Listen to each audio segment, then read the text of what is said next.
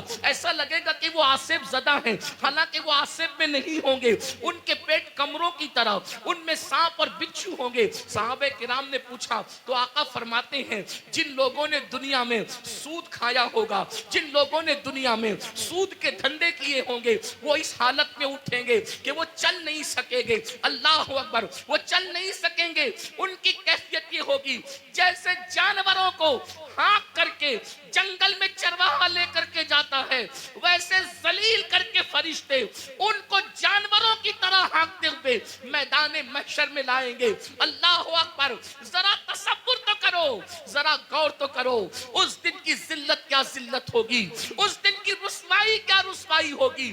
آج easy money کے چکر میں, شارٹ ٹائم کے اندر ترقی کرنے کے چکر میں انسان نہ حلال دیکھ رہا ہے نہ حرام دیکھ رہا ہے. میری قوم کے جوانوں, دولت تو نچنیوں کو بھی مل جاتی ہے, دولت تو جسم بیچنے والوں کو بھی مل جاتی ہے, دولت تو